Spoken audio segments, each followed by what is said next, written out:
That's not a reflection. Those ships are real. Helm, vector correction now. Captain Elran didn't wait for confirmation.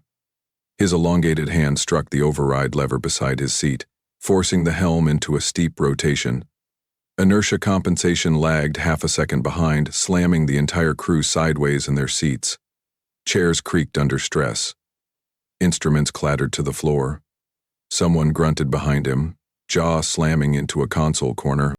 "Contact confirmed," the navigator shouted, his breath uneven. 3 signatures, Vex. No identifiers, no transponders. They're closing, fast. The bridge lighting dipped for half a second. Not due to power loss, but fear. A collective physiological reaction Taldarians hadn't evolved to control.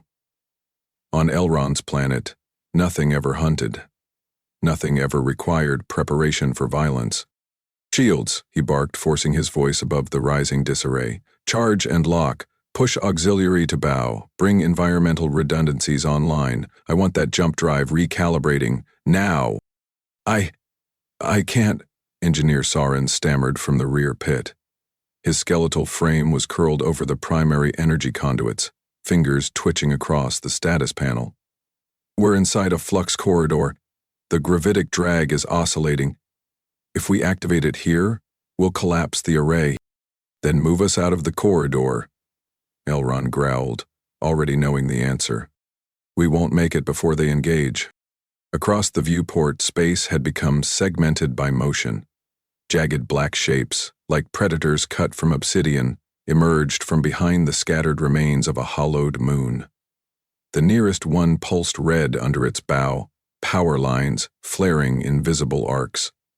The lead Vex ship rotated slowly until its weapons aperture aligned perfectly with the Starlight Wanderer's forward bulkhead. The first blast didn't make a sound, but the ship reacted. Floor panels trembled. A sharp crack echoed from Deck 6. Lights along the port wall snapped out in sequence. The impact indicators flashed. Warning glyphs rolled across every terminal. "Forward shields dropped to 67%. Capacitor resonance destabilized," barked the systems tech. His voice 1 octave too high. "Secondary converters aren't compensating." Elrond's twin hearts struck hard against his ribs, but he kept his posture iron straight. "Switch to physical damping. Emergency batteries reroute to shield redundancy only. And someone get Trell, now." The tactical operator leaned over from the lower platform. "Boarding craft launched. 3 from their ventral holds. They're targeting our middecks. Redirect security, mid-deck and engineering, non-combatants to level 8 and initiate containment lockdown." As the orders echoed through the command spine, a new sound flooded the bridge. Raw, grinding metal, the kind of shriek that bypasses ears and goes straight into bone. It came from below, where the containment corridors interlocked with the cargo spine. The Vex weren't waiting to ask questions. Trell arrived, skin already flushed pale green from stress. His vocal sacs contracted visibly before he spoke. "Captain, our long-range comms are compromised. I've got static bleed across the directional bands." Elram didn't turn. His eyes locked on the rear Vex ship now moving into flanking position. "Broadcast general distress. Use the emergency vector array and fire it blind. Priority flag. Emergency science vessel. Hostile engagement. Coordinates included." There's a problem." Trell's hands hovered over the console. "The targeting calibrations degraded from the first blast. There's drift, a lot of it." "How much?" 3.5 index deviation on longitudinal sweep.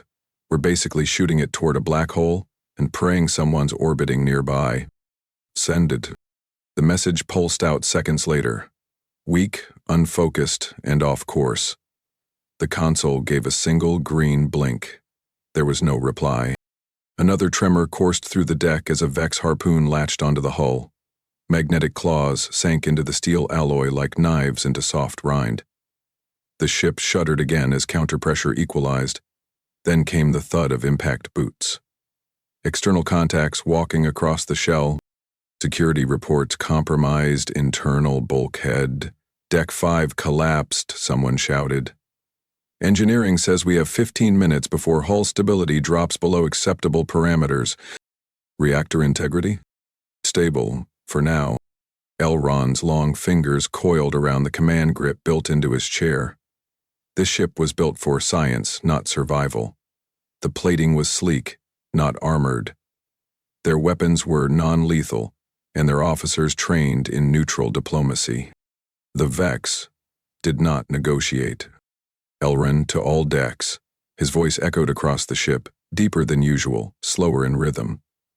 This is not an exercise. Evacuate non-essentials. Escape pods launch on autopilot. Mid-deck barricades hold priority. Do not engage unless cornered. On the tactical board, green lights began to vanish, replaced by flashing red markers as decks were overrun or evacuated. The movement was not orderly, it never could be. Then the lights on the bridge flickered again, but this time not from damage. A pulse rippled across the ship's magnetic shielding. 1, 2, 3 spikes. They're cutting into the outer doors. The sound came moments later, an expanding ring of molecular saws operating just outside the bridge doors, vibrating at the shell's fracture threshold. The operators inside the bridge didn't speak. They knew the math. They had minutes. Possibly less. Trell, sweating, his normally luminous skin gone flat, leaned closer to the communications panel. There's no signal getting through now, Captain. We're being jammed. The Vex are transmitting a dampening blanket across the immediate system. Elrond's hands didn't shake, but his breath shortened. He stared at the viewport. At the 3 ships that should never have found them. At the stars that had once offered exploration, now filled with threats.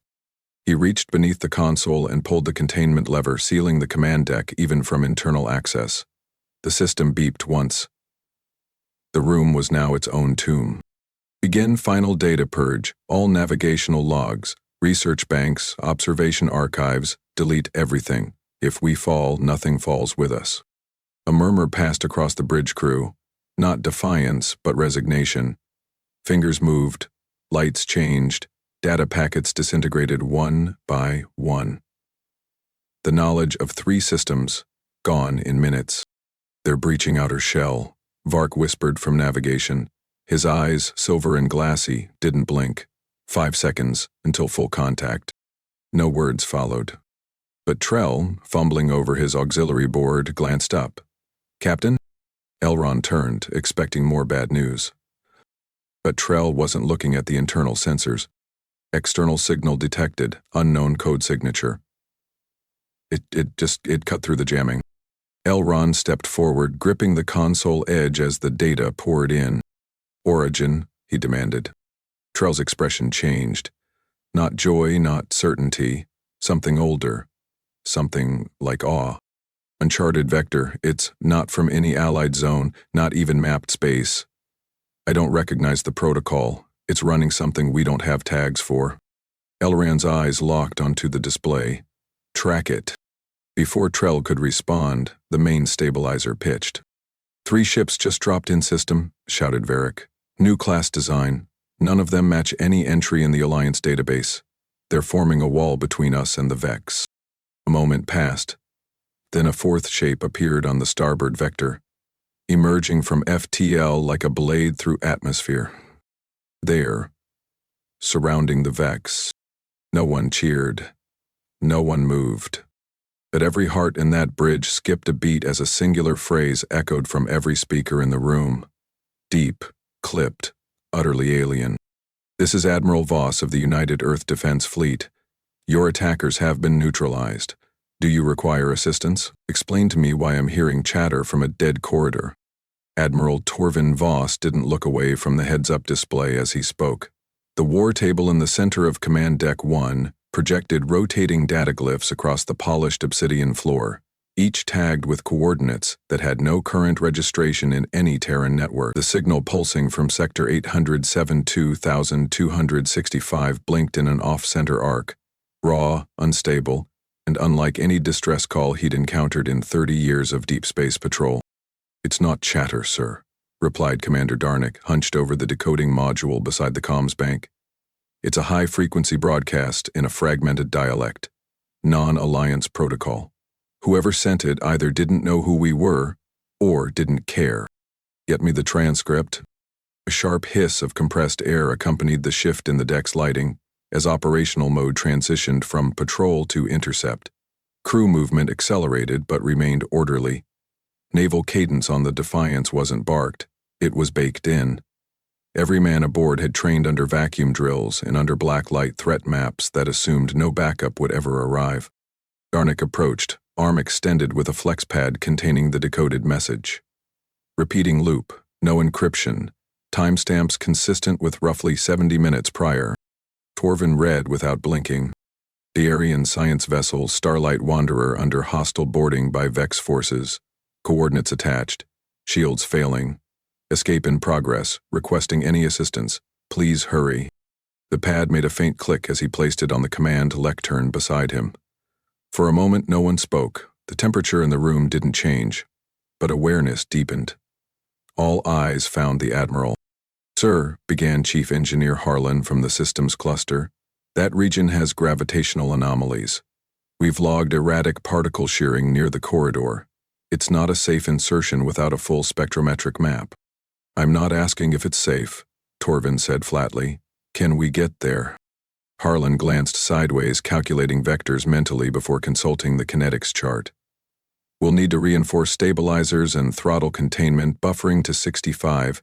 There'll be field stress on the dorsal array, but yes, it's reachable, not comfortable, doable." Torvin turned to the bridge technician nearest the trajectory column. "What's the FDL window for intercept?" 2 hours, 11 minutes, 12 seconds. If we push the core past red line, we can cut that down to sub 180. He didn't nod. He didn't pace. Torvin Voss just moved. Forward, one step, then another, to the fleet interface panel. Activate Battle Group Hermes. Synchronize all ships for high-yield jump. I want surgical standby readiness from every department. Medical preps on board, engineering locked, Marines loaded, no delay. There was a pause. "Do you want to notify command? If we wait for them, we'll be watching a recording. Move." The deck rippled into motion. Torvin keyed the mission relay directly. "Defiance to Valiant, Proctor, Cerberon, and Aegis. You're running escort. This is a high-threat, no recognition zone. Combat probable. Rescue absolute. All systems green in 40. We leave the moment we're calibrated." "Understood," came the reply through integrated relays. A dozen different command voices spoke across the task force. "All confirmed, all aligned." Inside the deployment bay, heat flushed through power cores as exosuits were sealed and stacked into rack lines. Terran armor didn't gleam, it absorbed light. Impact systems double-cycled. Diagnostics ran through complex internal diagrams while crewmen adjusted weapon grips, oxygen regulators, and trauma kits. Medical Officer Jurin Vesic stood over the bioassessment module, scanning the Tarian physiology data they'd barely managed to translate. Thin-walled organs, subsurface capillaries, accelerated neural flicker. They're hyper-responsive but structurally fragile. Don't apply human-scale medicine. It'll break them. The junior tech beside him raised a brow. "What's their pain threshold?" "Lower than our sedation baseline. You jab one too hard, they'll pass out from shock. We'll need tactile compensators." In the Defiance's tactical room, Intelligence Coordinator Bren Varick ran comparative threat profiles against Vex data entries. Minimal footage, inconsistent reports. He leaned forward, zooming on a blurry render showing a Vex boarding module slicing through a freighter hull. It wasn't graceful. It was effective. V-breach by saturation. Force over finesse. No negotiation patterns on record. Captures, not destruction. Full extraction strategy. Resources, crew, data. "Meaning the moment we show up," muttered weapons specialist Kren, "they either run or they pull hostages.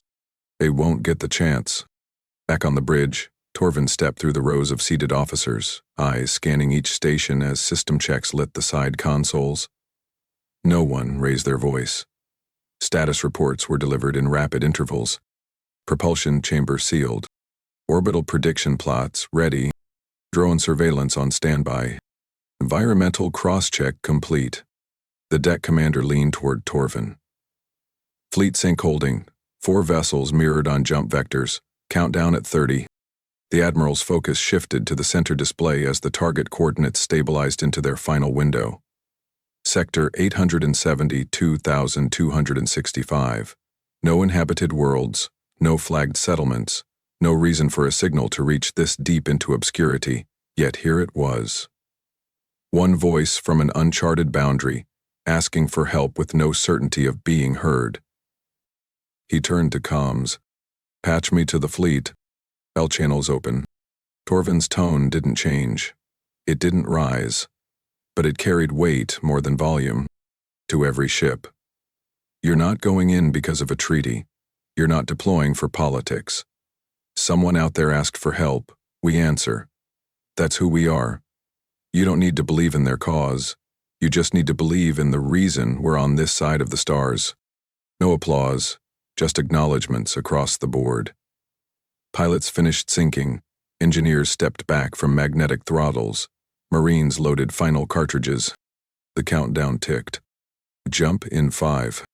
Torvin rested one hand on the edge of the command tier as the field generator spooled.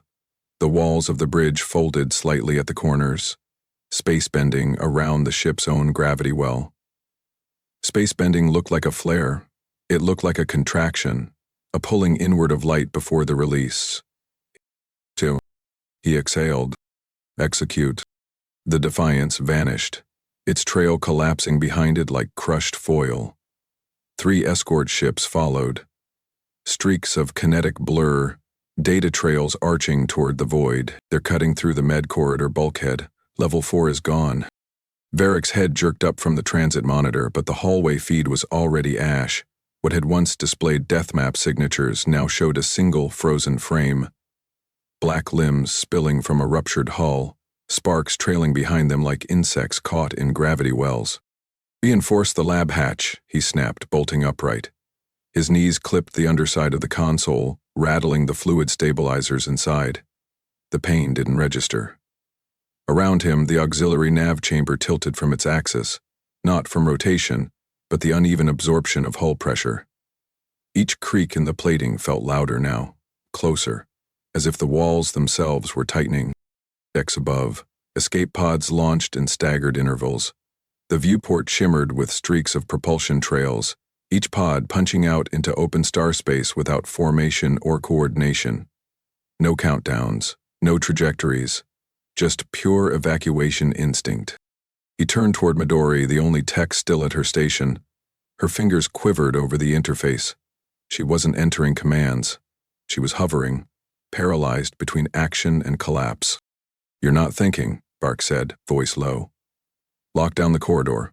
Override vent control. If they breach from lateral vector, we lose atmosphere in both wings." She blinked once, sharply, then nodded. Her hands finally moved. Barak stepped to the central pillar and keyed into the engineering interface. "Any updates from Sector C?"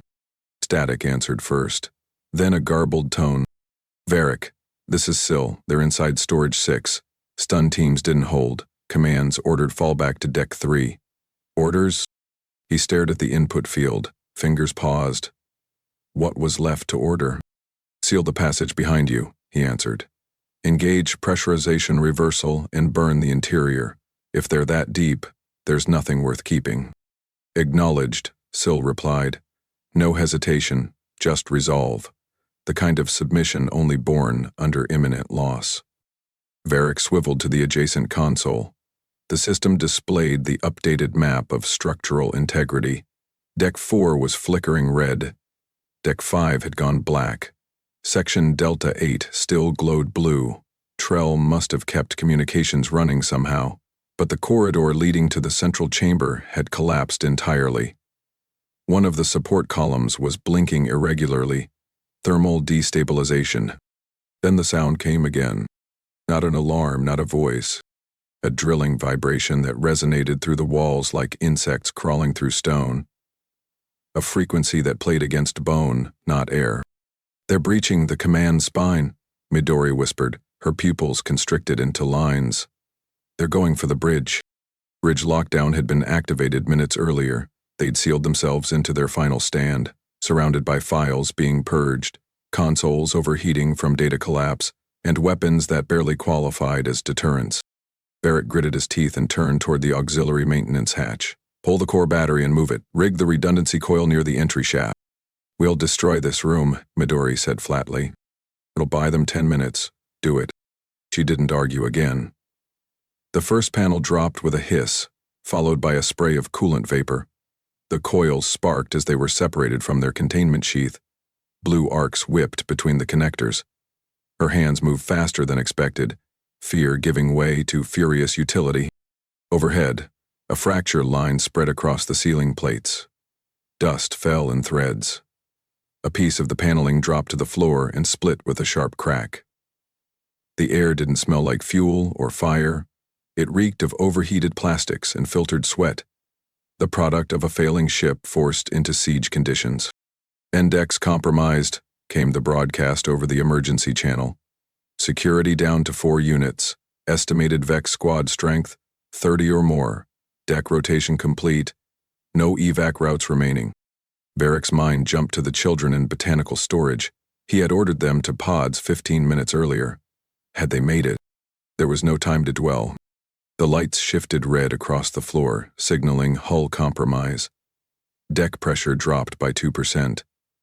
Midori's lips cracked as she sealed the charge and stepped back.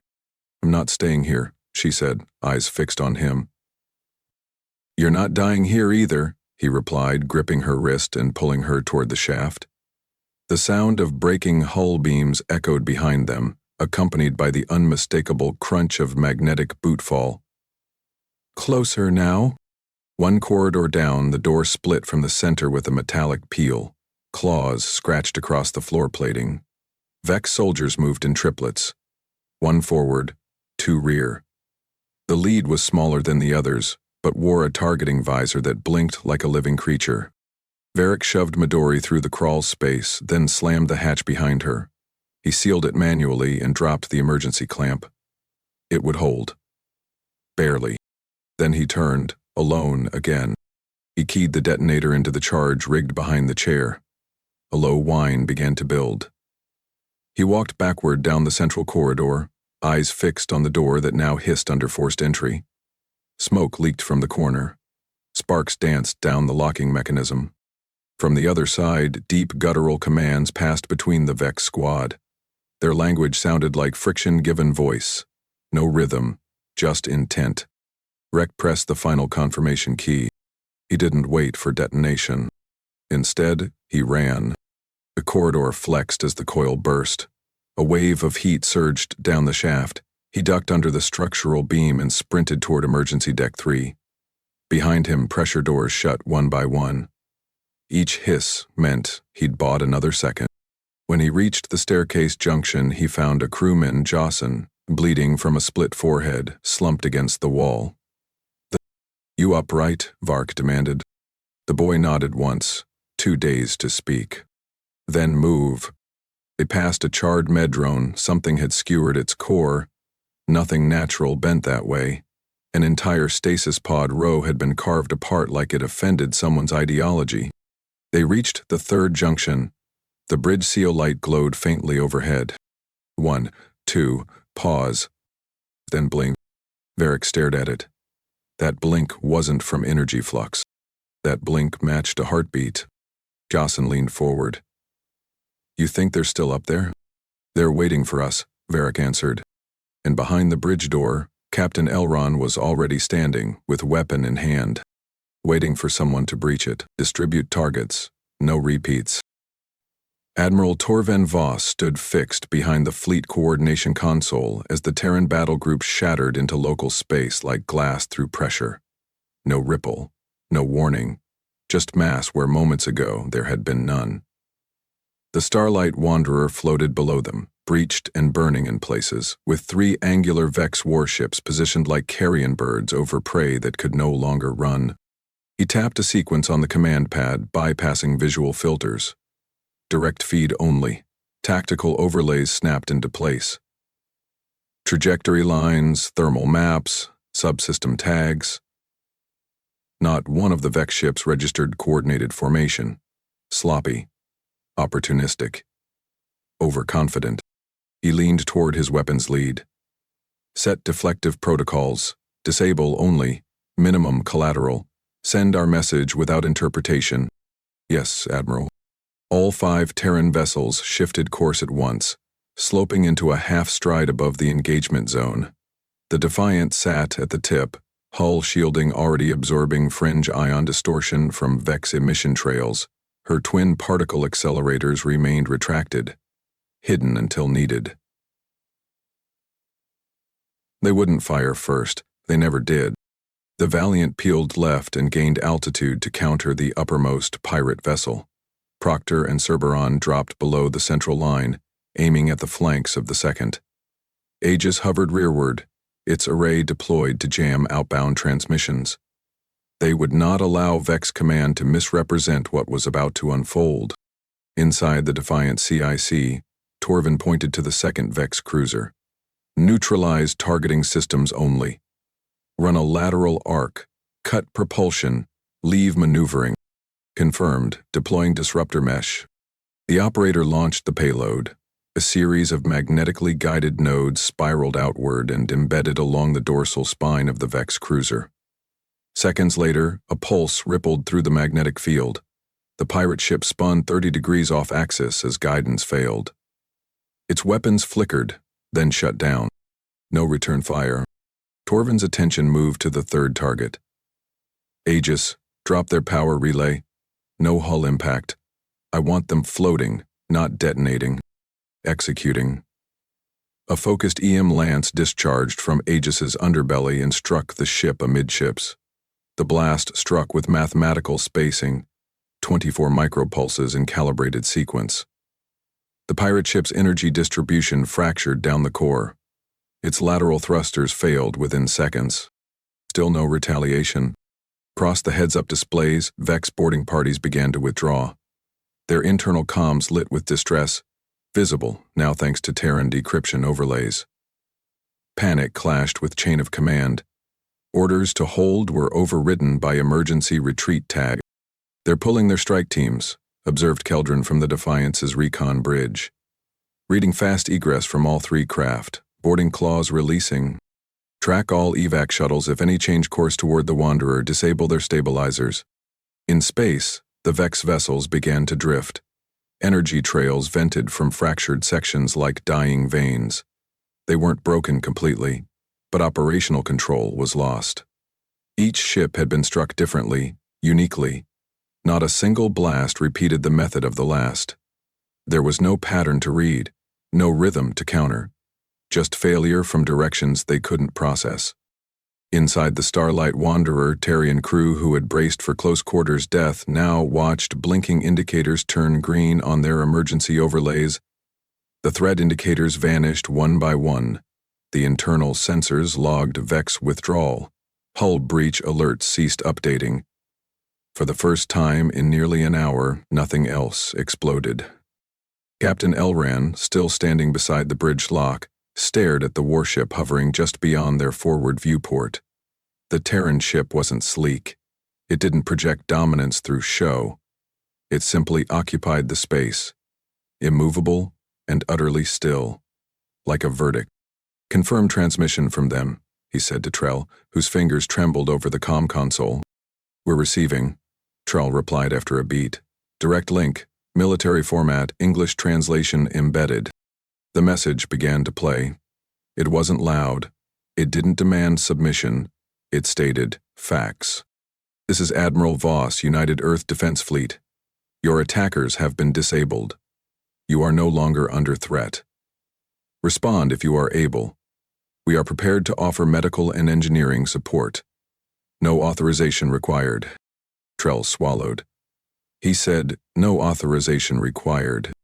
Eleron's voice didn't shift. He doesn't care who we are, only that we needed help. Back aboard the Defiance, the battle display shifted to recovery status. Torvin reviewed the final threat index.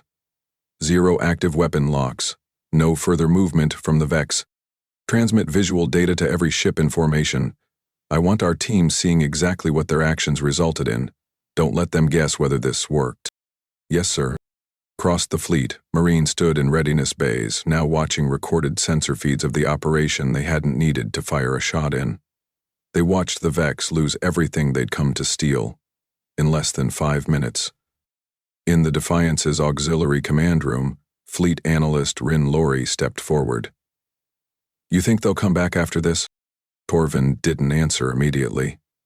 He walked toward the central platform where Earth's crest shimmered faintly from illumination beneath his boots. "They'll send a report?" "That's their mistake." He tapped his command implant and opened fleet channel access. "Coordinate docking alignment. Begin approach sequence to the science vessel. I want 3 boarding teams on standby. 1 medic, 1 tech, 1 escort. Pick officers who know how to walk slow and keep their weapons down. And if the Tarians don't want us on board, then we ask again. And wait." He turned back to the heads-up display and watched the faint signature of the Wanderer's beacon flicker. "Just once," as if gasping for breath. "First we stop the bleeding," he added, almost to himself.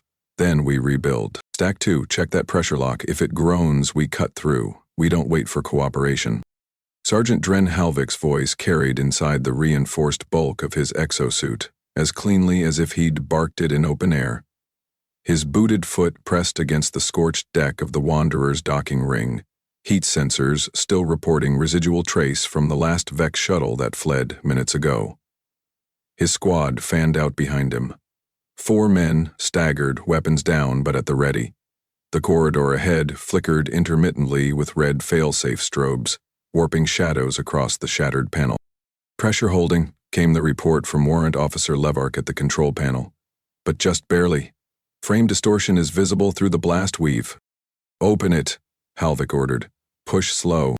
The internal mechanism wheezed and unlocked in stages. Gas hissed from microfractures as the door relented.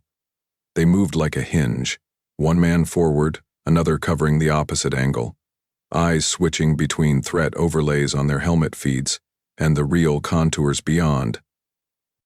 Inside the vessel there was no attack waiting. Only wreckage.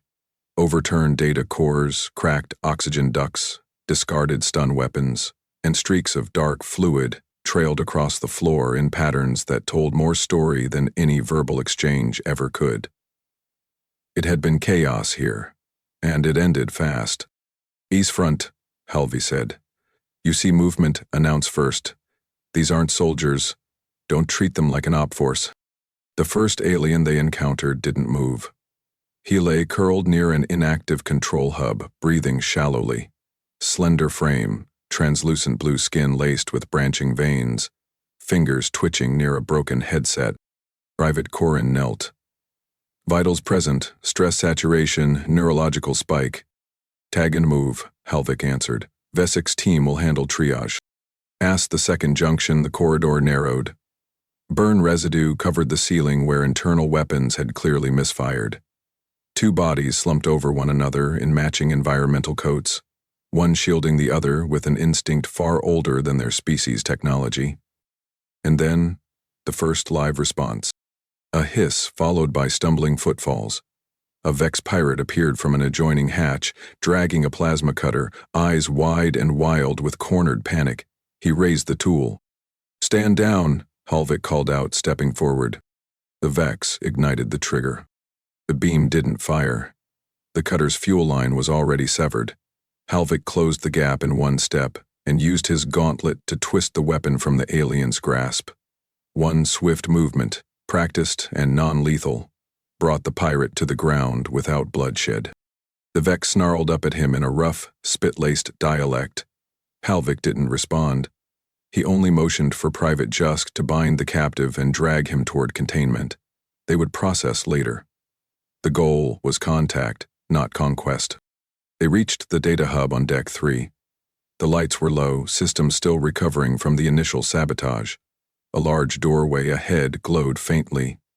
Clearly, emergency backlighting set by retreating Tarian officers. "Thermal scan?" Halvik asked. Multiple life forms inside. No heat signatures consistent with Vex. Tarian only. "Knock and wait." He stepped forward and tapped his armored knuckle twice against the hatch. Measured, deliberate. Not a breach. A request. Nothing happened for several seconds.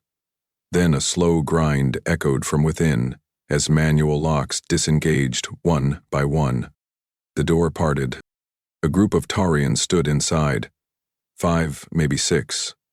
All unarmed. One of them, taller, thinner than the rest, took a step forward, arms down and fingers spread. His eyes were huge and unblinking, reflecting the blue cast of the internal lights with eerie clarity. Halvik tilted his head, then reached up and released the magnetic latches on his helmet. With a click and a hiss, he lifted it off. For the first time, the Tarian saw a human face. Sweat streaked down Halvik's forehead, cutting through the dust. His jaw was squared, his mouth relaxed but unreadable. His expression didn't ask questions, it simply waited.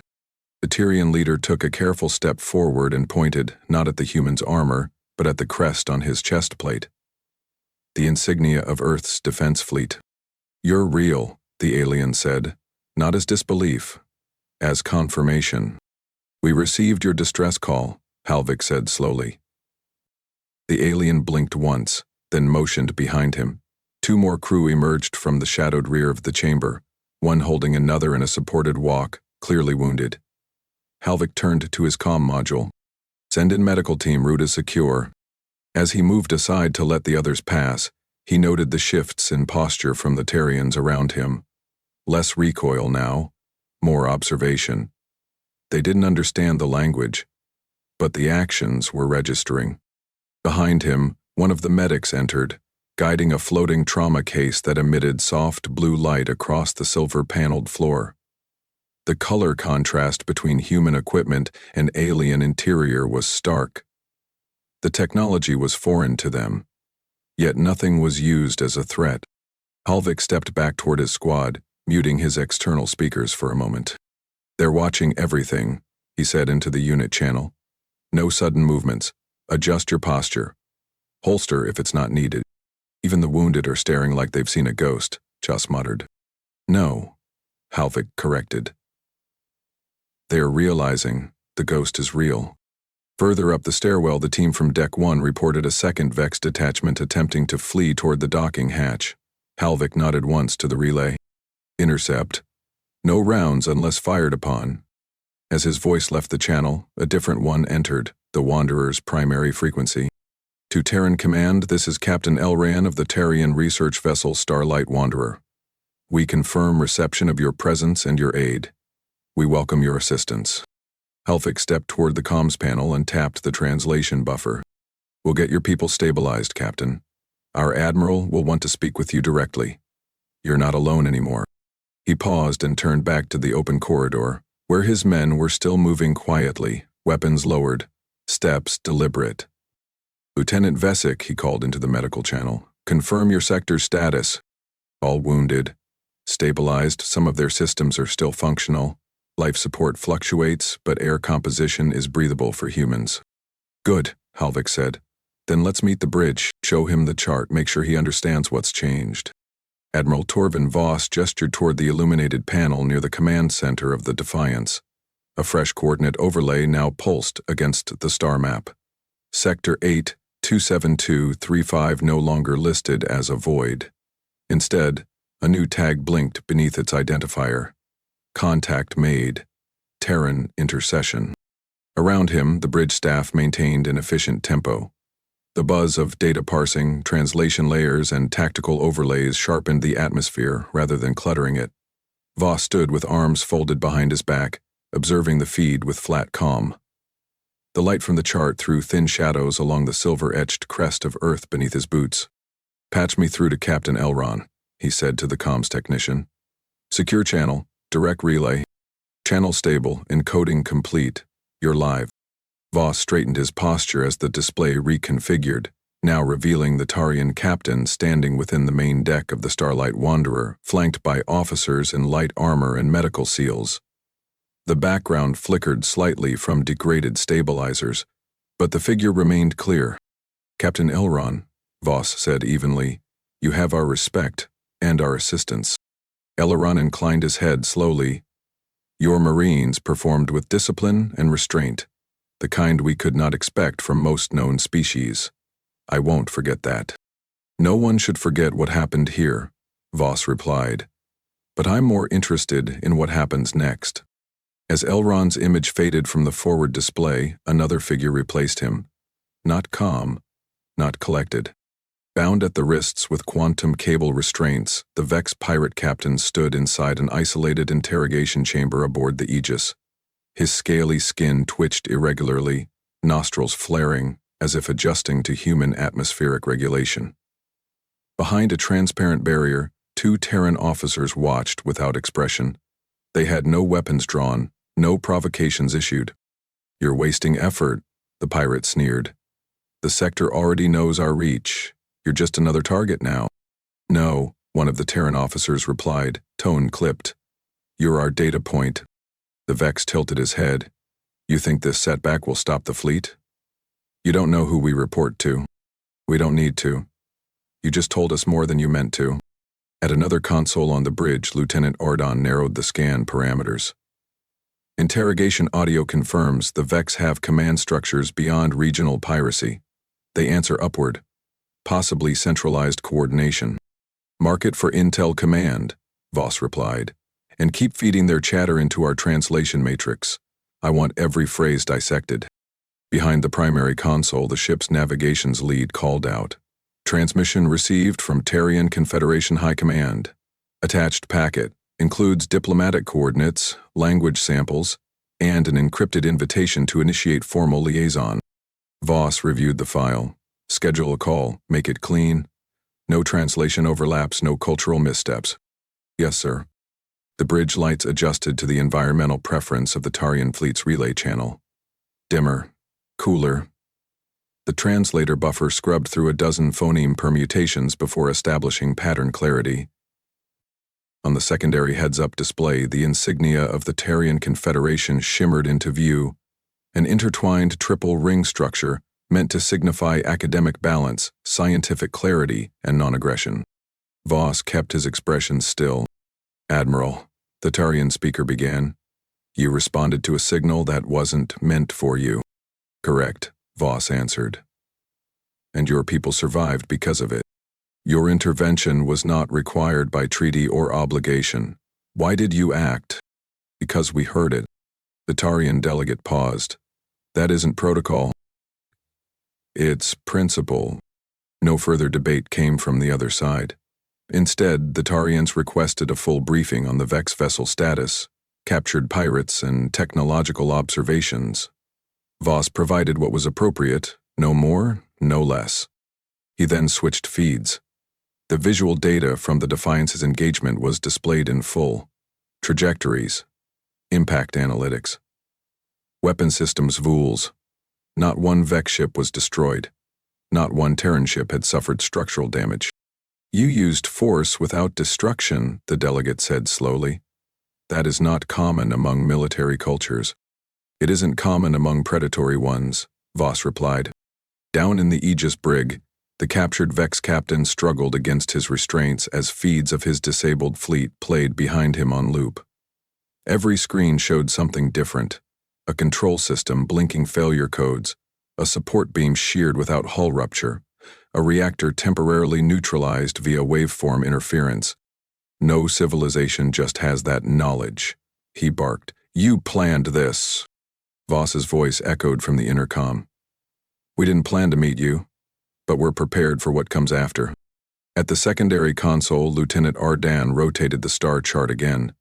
The sectors surrounding the encounter zone lit up one by one.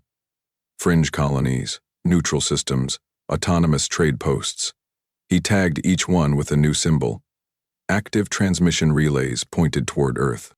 "Sir," Ardon reported, "we've got 5 new messages from surrounding systems. All request assistance. All reference this encounter." Voss studied the map. The corridor once called Void Sector now shimmered with data pulses. "Mark it," he said. "Terran Response Corridor." Initial entry established, contact acknowledged. Then he turned to his comms officer. "Let the Terrians know we'll be towing the Starlight Wanderer to their nearest relay station. Escort pattern will adjust accordingly. Inform Captain Elrond he can remain on board or join our bridge." His decision. Understood. The bridge crew continued moving without wasted energy. Tactical teams prepped for rotation. Interrogators drafted their debrief logs. Analysts built linguistic bridges to Tarian syntax systems. Voss walked back to the center platform, the floor beneath his boots still lit with the Earth crest. He stared at the Earthoped star tracker, watching the pathway they'd carved through an unmapped region. There was no return fire. There didn't need to be. Atmospheric threshold in 15, the pilot reported. Tarian escort tightening orbit lanes around capital perimeter. Visuals incoming on forward heads-up. From the viewport of the UES Defiance's lead shuttle, Admiral Torvin Voss watched as the shimmer of Tellus Prime's upper atmosphere refracted into cascading silver bands. Their curvature bent slowly, revealing an endless ocean wrapped around green-black islands. Each mass linked by arching bridges and crystalline spires stretching skyward. "Confirm vector," Voss said. "I want exact descent corridors logged and recorded for shared Alliance protocols." "Acknowledged," replied Ensign Calvin from the control seat beside him. "Local security has authorized approach speed at 179 knots. No anomalies on radar." Behind the shuttle's reinforced walls, line Terran personnel adjusted their posture in full dress uniform. None wore body armor. This wasn't a mission. This was a message. As they began atmospheric entry, heat sheened briefly across the hull's exterior. Shifting friction cascaded into orange filaments, then faded. Two Tarian escort vessels flanked them closely now, engines emitting soft cones of bluish propulsion. Their hulls bore reflective insignias of their science council, not military. "Look at that," murmured one of the younger officers near the viewport. Below, the capital continent came into focus. Not one city rose with vertical density. Instead, structures followed natural topography, built beside waterfalls, anchored into cliffside routes, layered horizontally like ancient amphitheaters. The largest structure near the landing site resembled an open spiral, a tiered ring, each level radiating with ambient light keyed to the planet's twin suns. "Landing platform acquired," Calvin announced. The shuttle touched down with a soft mechanical brace. As the platform seals engaged and the exterior lock disengaged, the boarding ramp extended with deliberate grace. "Orders?" asked Lieutenant Brendoss, standing just behind the Admiral. Voss adjusted the cuffs of his formal coat. "We walk slow. Let them see we've earned this ground." The platform surface yielded slightly under their boots. Natural soil, not synthetics. Someone had planned this, Voss thought. A gesture of welcome, built from terrain, not technology. Ahead, a gathering waited. Tarian civilians stood in recessed terraces, each layer of the open plaza filled with color-coded robes denoting their societal roles. Scientists in pale green, architects in cobalt, diplomats in bronze-trimmed white. None held devices. All watched. At the center stood the High Conclave. Their triangular formation framed the human delegation's path with mathematical precision. In the middle, an elder Tarian male, marked by deep facial folds and shimmering ocular crests, stepped forward. "You bring storms where there were none," he said, and left peace behind them. Voss nodded once. "We don't arrive to lead, only to answer." The Tarian counselor gestured behind him. A tower rose, its height modest, but from its peak projected a simple image into the air. The Terran defense crest, etched into amber light backlit by the twin suns. It cast no dominance. It wasn't larger than their own banners, but it was centered. "In 300 years of interspecies diplomacy," the counselor continued, "no delegation has ever answered an unaffiliated distress beacon. Until now." Voss remained still. His officers mirrored his restraint. On the far balconies, Tarian children leaned forward against translucent barriers, wide-eyed. Journalists and academic scribes scribbled shorthand glyphs across rolling tablets.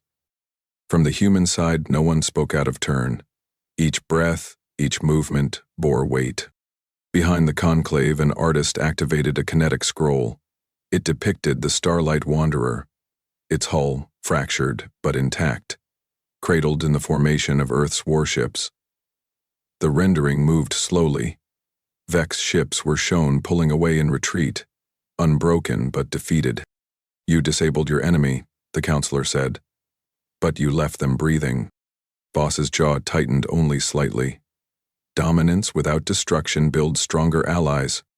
This answer was not translated, it was transmitted. The nuance reached them directly, unbroken by dialect filters. One of the junior counselors whispered something into the elder's ear. The elder stepped back slightly.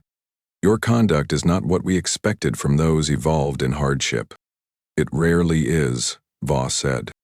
From the side walkway, Captain Elron approached. He wore an embroidered sash, simple, neutral colors, his gait slower, stiffer. Recovery was visible in the way he adjusted to gravity shifts. Still, his eyes locked onto Voss's. You didn't have to come, Elran said. But you did. And now, this planet sees what strength without threat looks like. Voss let the moment hold. We are building protocols, Elron added, for joint contact missions. The Confederation Science Guild has requested Earth's input on Deathworlder environmental adaptations. Behind them, a sculpted pillar unfurled a scroll listing the Terran names transmitted during the rescue. None had been pronounced publicly until now. Voss lowered his gaze for just a moment, then looked back toward the crowd. Your people asked for help, he said. Ours answered. That's the only contract that matters. The elder counselor raised his hand, addressing the assembled thousands. Let it be recorded. The first treaty between Earth and Tellus Prime begins, not with ink, but action. Cameras clicked, broadcasts flared across data channels. The image of Voss extending his hand. Firm, unflinching. Toward Elran, froze for a fraction of a second before transmission. And in dozens of orbiting stations, fringe colonies, and neutral systems, that same image appeared within moments. No declaration needed reading. The posture alone defined everything. Upload the full treaty, both formats. Triple authenticate Earth's seal. No partial transmission, Admiral Voss said, eyes fixed on the command desk embedded into the conference floor. A senior attaché to his right nodded, fingers dancing across the embedded data plate. The surface responded with pale, jumbled branching code patterns. On one side, crystalline loops of the Tarian Council. On the other, compressed Terran block print, each sentence flanked by a red-line checksum. Together, it resembled no single culture. It looked earned. The room was crowded but restrained. Confederation aides, Earth's diplomatic corps, engineers, medics, junior fleet staff, all present but soundless, waiting on cue. Outside the hall, tall glass panes showed the city of Harmonium preparing for dusk. Tarian banners fluttered beside Terran command standards, and the public spaces beneath them were still. Not in fear, in attention. This is being broadcast to 17 systems, muttered Lieutenant Kern, checking the feed link from the comms control module. The entire galactic spine syndicate is observing, plus 3 rogue empires, 2 we've never logged before. Voss barely turned. Then don't stutter. The airlock cycled open with a triple-tongue chime. Captain Elron entered in ceremonial trim, no guard detail. Behind him came 2 witnesses from the Confederation Council. Mathematicians turned arbitrators. They brought no guards, either. We're late, Elron said, stepping to the table. Not out of disrespect. Our star archivists were verifying whether this treaty style was used during our 4th contact era. Was it? Voss asked. No, nothing like it. Elron looked directly into his eyes. That's why we're signing it. They didn't prolong it. No speeches, no applause. Just fingerprints over alloyed data glass. 1 from each side. Confirmation lights pulsed amber across the room. That was enough. The heads-up display to Voss's left lit up with the next cue. It wasn't a ceremony item. Admiral, called Kern from the relay panel. We've just received another distress ping. Sector Iota 9, border region of the Jakari subclade. There's a colonist enclave under blockade, 2 days' travel from here. Anyone else responding? Negative. No local fleets logged in proximity. Subclade policies restrict interference. Boss turned to Elrond, who had already stepped closer. Your laws permit Alliance vessels to act under Joint Council precedent. They'll do after midnight when the ink sets.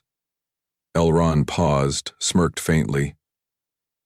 Or in your case, when the polymer cures. Voss didn't smile. We're en route in 6. The Terran delegation began moving without direct orders. No one needed explanation. Teams split for assignment briefs. Crew were already boarding transport. Earth's answer didn't wait for ceremony to catch up. In Harmonium's public plazas, the projection towers reoriented. Instead of diplomatic banners or celebratory symbols, they displayed a new image.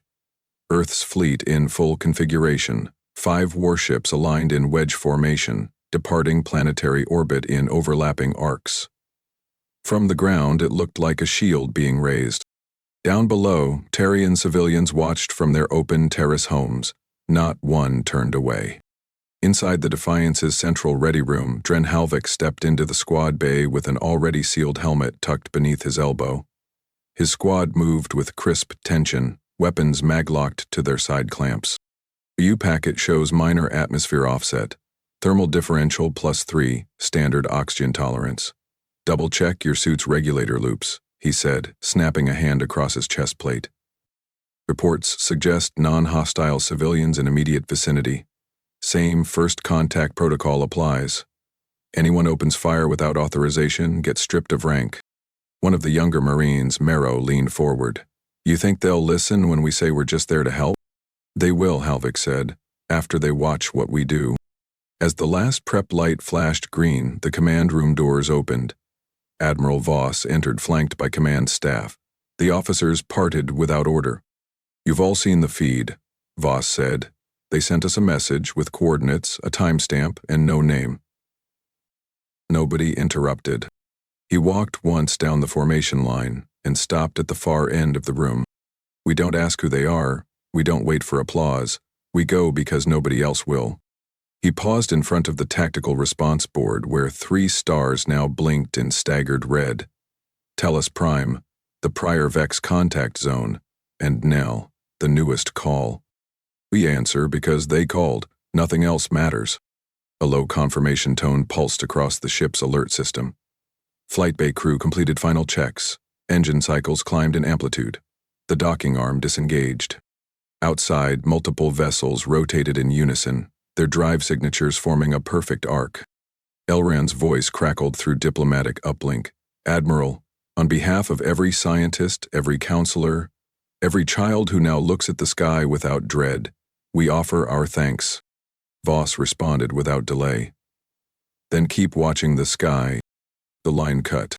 The Defiance turned on her axis, aligned with outbound vector, and accelerated.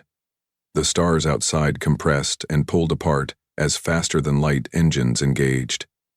Each vessel followed, no gaps between. A fleet forged not through birthright, but through choice. Back on Tellus Prime, the tower displays shifted again. Not to warships, not to weapons, just one still frame, a human hand gripping a Tarian hand, data crystal etched with Alliance terms between them, and one shared heading above it all. When someone called, they came. And now, others were calling. Would you trust humanity to answer your last distress call? Subscribe for more grounded HFY stories where Earth doesn't conquer, it changes everything.